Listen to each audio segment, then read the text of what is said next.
ओम शांति 29 नवेम्बर 2024 प्रातः मुरली बाबा कहउछंती मीठे बच्चे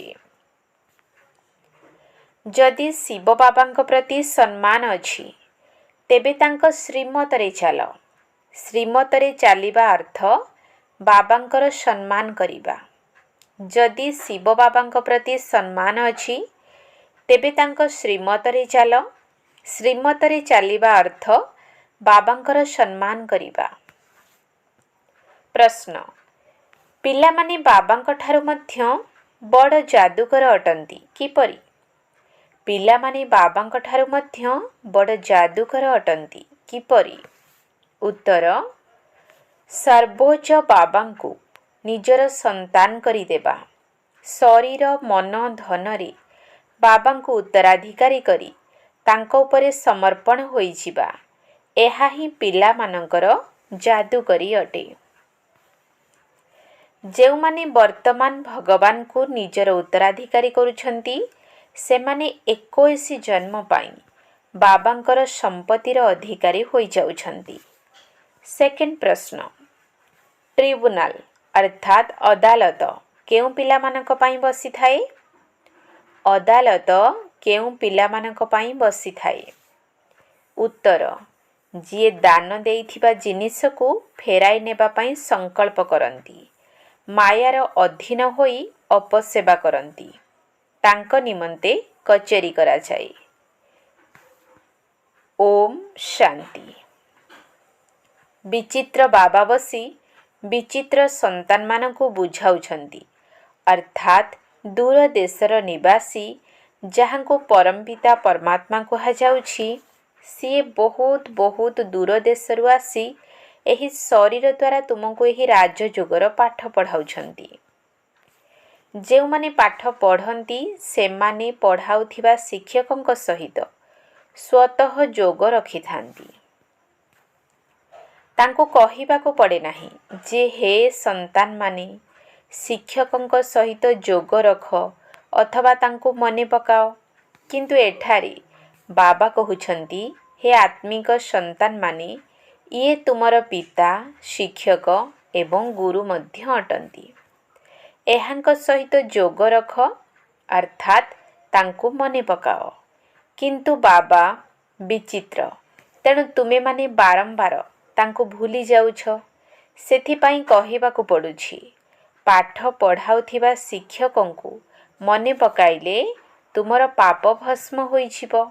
वास्तवरे नियम एहा कहु नाही जे शिक्षक कहिबे मते देख एथिरे बहुत फायदा रहिछि,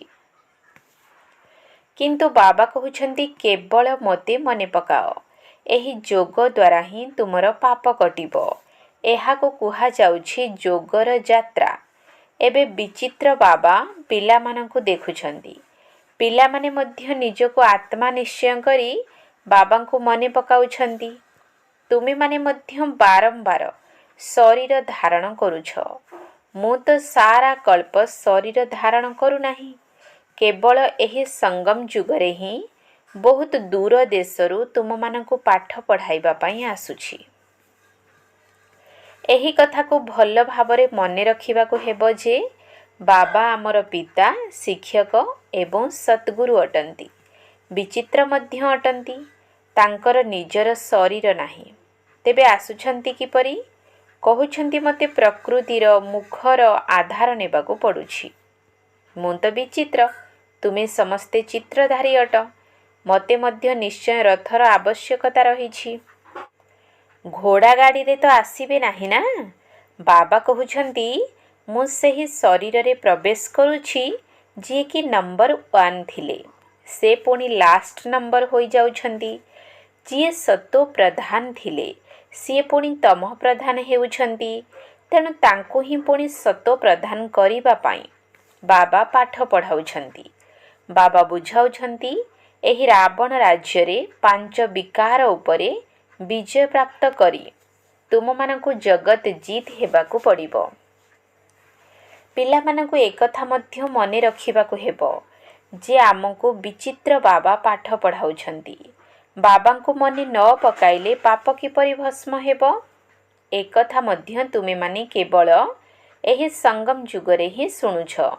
ଯାହା କିଛି ହେଉଛି ପୁଣି କଳ୍ପ ପରେ ତାହା ହିଁ ପୁନରାବୃତ୍ତି ହେବ।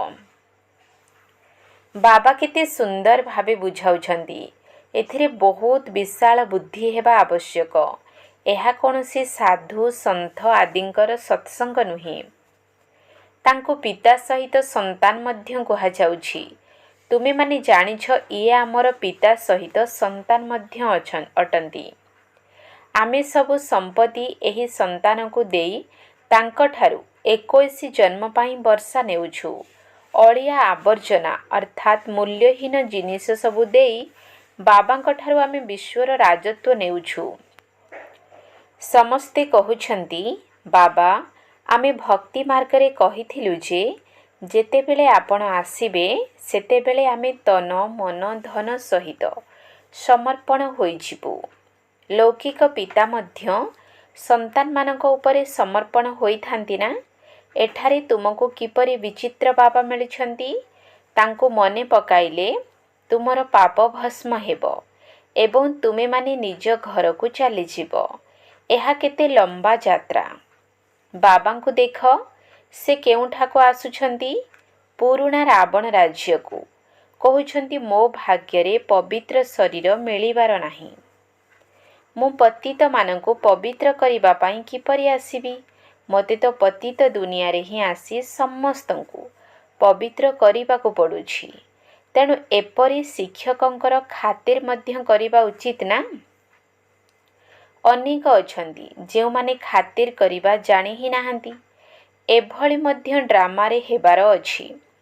ରାଜଧାନୀରେ ତ କ୍ରମାନ୍ୱୟରେ ସବୁ ପ୍ରକାରର ପଦ ଦରକାର ନା? ତେଣୁ ସବୁ ପ୍ରକାରର ପଦ ଏହିଠାରେ ହିଁ ହେଉଛି। ଯେଉଁମାନଙ୍କର କମ୍ ପଦ ସେମାନେ ନା ପଢ଼ିବେ ନା ବାବାଙ୍କର ସ୍ମୃତିରେ ରହିବେ।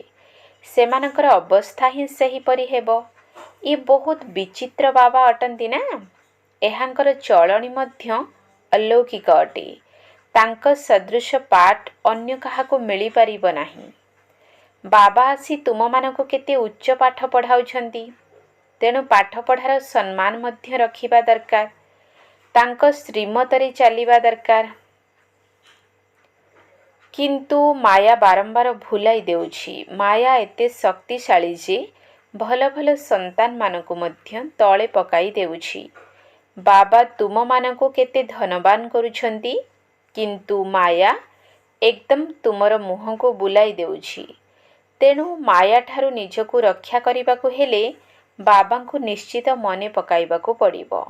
ବହୁତ ଭଲ ଭଲ ସନ୍ତାନମାନେ ମଧ୍ୟ ବାବାଙ୍କର ହୋଇ ପୁଣି ମାୟାର ହୋଇଯାଉଛନ୍ତି। ସେ କଥା ନ କହିଲେ ଭଲ। ପକ୍କା ଟ୍ରେଟର ଅର୍ଥାତ୍ ବିଶ୍ୱାସଘାତକ ହୋଇଯାଉଛନ୍ତି। ମାୟା ଏକଦମ ନାକକୁ ଧରି ନେଉଛି। ଶାସ୍ତ୍ରରେ ମଧ୍ୟ ବର୍ଣ୍ଣିତ ରହିଛି ନା, ଗଜକୁ କୁମ୍ଭୀର ଧରିଥିଲା। କିନ୍ତୁ ଏହାର ଅର୍ଥକୁ କେହି ବି ବୁଝୁନାହାନ୍ତି। ବାବା ପ୍ରତ୍ୟେକ କଥା ଭଲ ଭାବରେ ବୁଝାଉଛନ୍ତି। କେତେକ ସନ୍ତାନ ବୁଝୁଛନ୍ତି, କିନ୍ତୁ ପୁରୁଷାର୍ଥର କ୍ରମାନୁସାରେ କାହାକୁ ତ ସାମାନ୍ୟ ଧାରଣା ମଧ୍ୟ ହେଉନାହିଁ।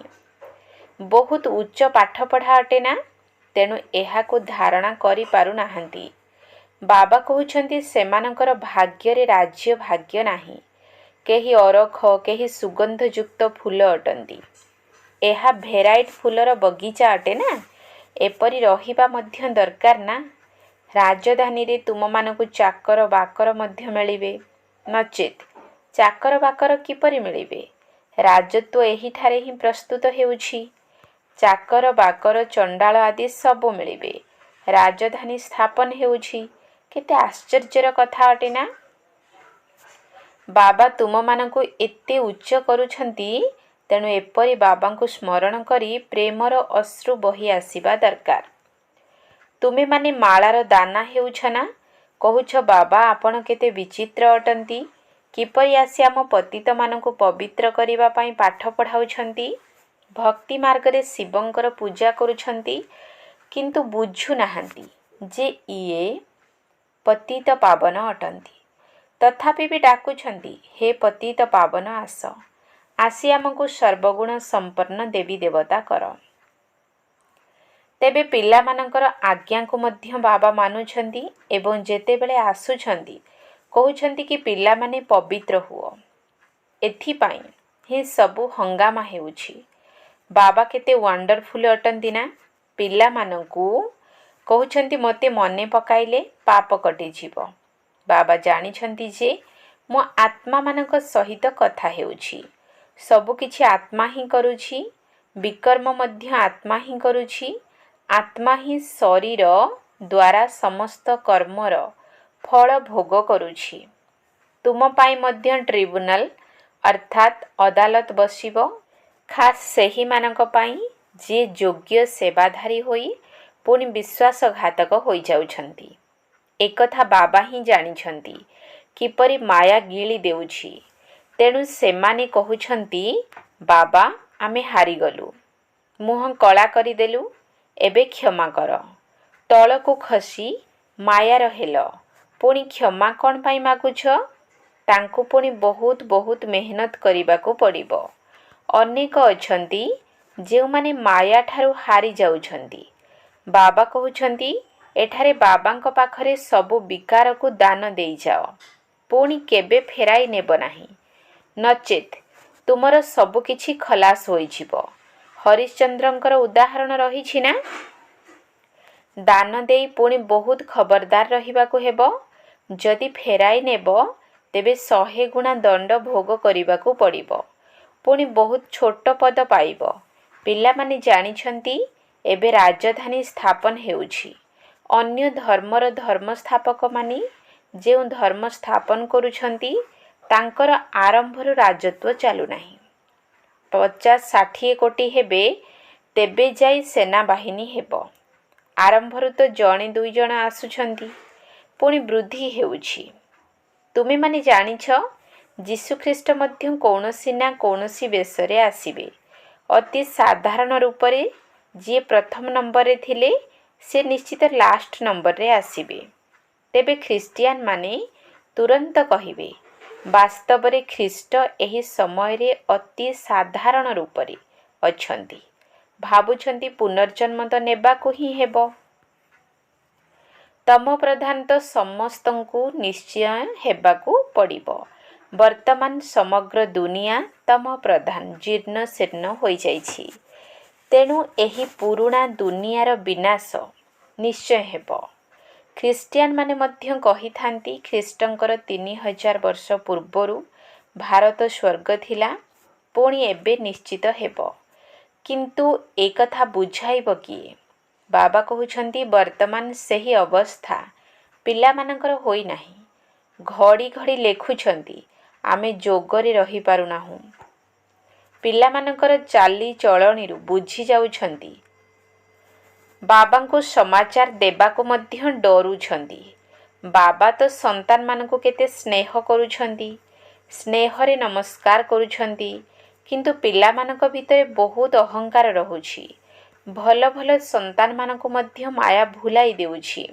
ବାବା ବୁଝିପାରୁଛନ୍ତି, କହୁଛନ୍ତି ମୁଁ ଜ୍ଞାନର ସାଗର ଅଟେ।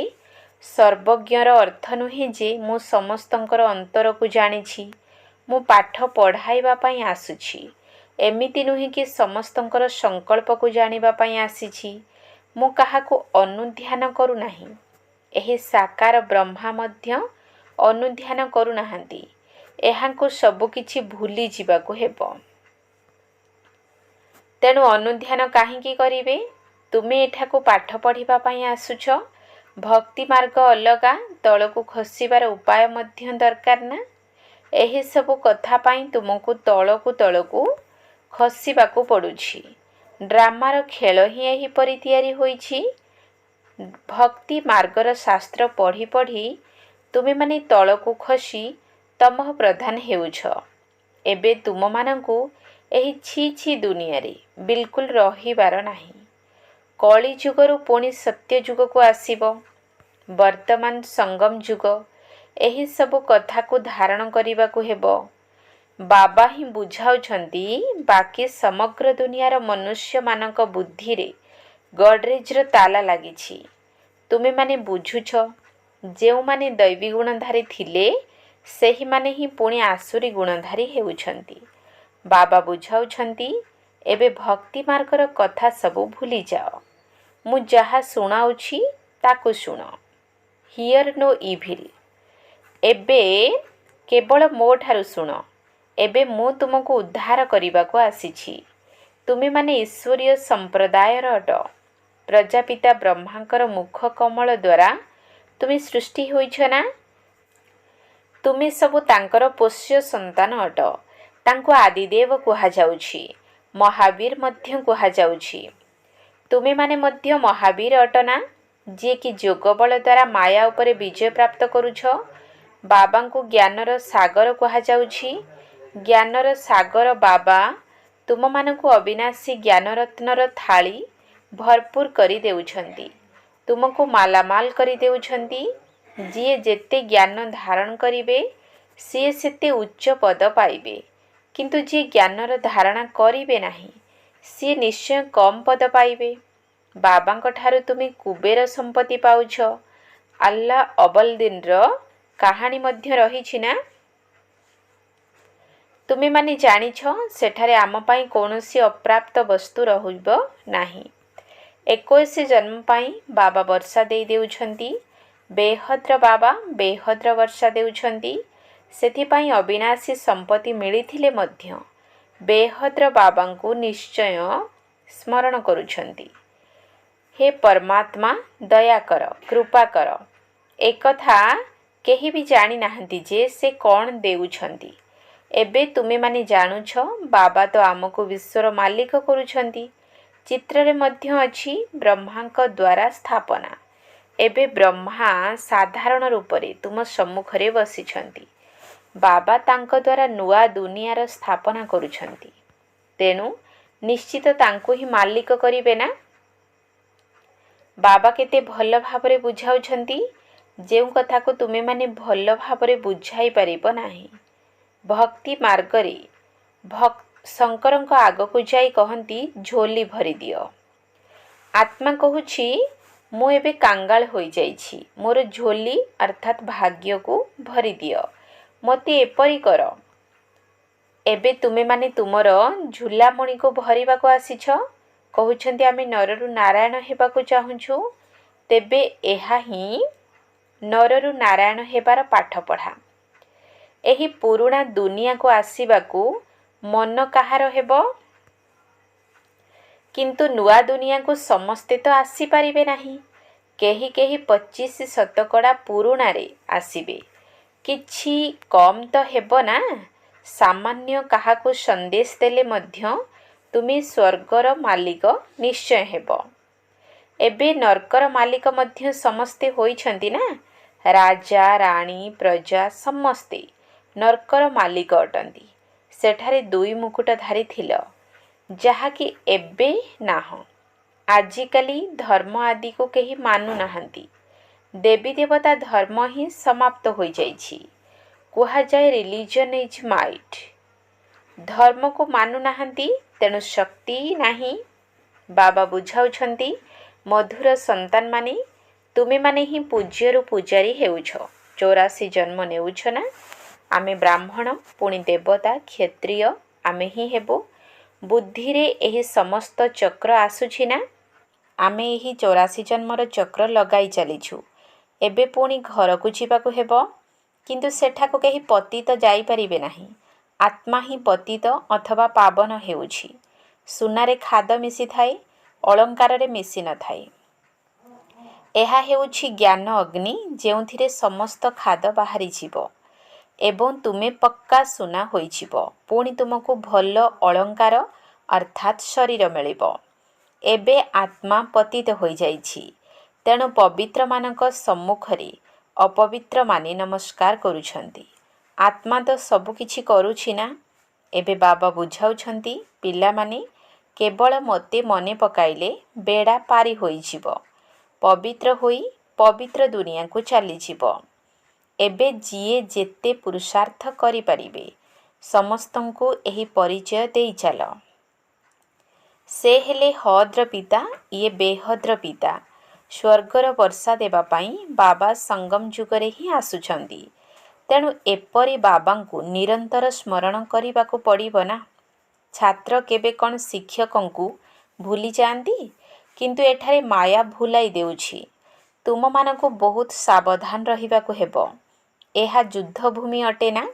ବାବା କହୁଛନ୍ତି ଏବେ ବିକାରଗ୍ରସ୍ତ ହୁଅ ନାହିଁ, ଅପବିତ୍ର ହୁଅ ନାହିଁ। ଏବେ ତ ସ୍ୱର୍ଗକୁ ଯିବାକୁ ହେବ। ତେବେ ତୁମେମାନେ ପବିତ୍ର ହେଲେ ହିଁ ପବିତ୍ର ନୂଆ ଦୁନିଆର ମାଲିକ ହୋଇପାରିବ। ମୁଁ ତୁମକୁ ବିଶ୍ୱର ରାଜତ୍ୱ ଦେଉଛି। କ'ଣ କମ୍ କଥା କି? ସେଥିପାଇଁ କେବଳ ଏହି ଗୋଟିଏ ଜନ୍ମ ପବିତ୍ର ହୋଇ ରୁହ। ଯଦି ଏବେ ପବିତ୍ର ନ ହେବ ତେବେ ତଳକୁ ଖସିଯିବ। ବହୁତ ପ୍ରଲୋଭନ ରହିଛି। କାମ ଉପରେ ବିଜୟ ପ୍ରାପ୍ତ କରିଲେ ତୁମେ ସାରା ଜଗତର ମାଲିକ ହୋଇଯିବ। ତୁମେମାନେ ସ୍ପଷ୍ଟ ଭାବରେ କହିପାରିବ ଯେ ପରମପିତା ପରମାତ୍ମା ହିଁ ଜଗତଗୁରୁ ଅଟନ୍ତି, ଯିଏ ସମଗ୍ର ଜଗତକୁ ସଦ୍ଗତି ଦେଉଛନ୍ତି।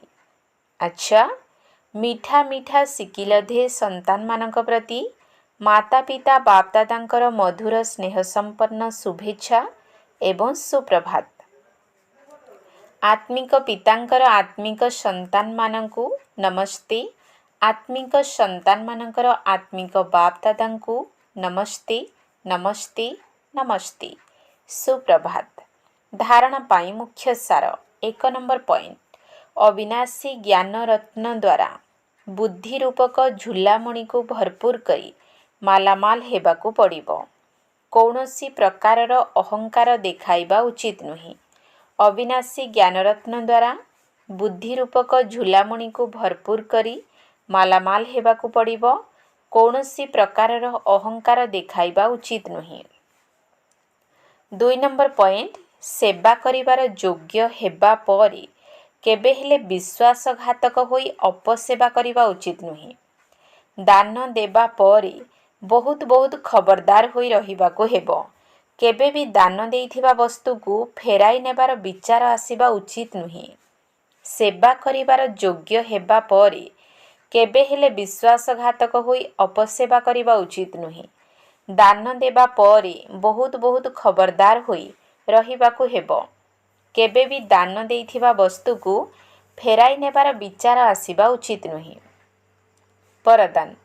ସିଧାସଳଖ ପରମାତ୍ମ ଲାଇଟ୍ର ସଂଯୋଗ ଦ୍ୱାରା ଅନ୍ଧକାରକୁ ହଟାଉଥିବା ଲାଇଟ୍ ହାଉସ୍ ଭବ।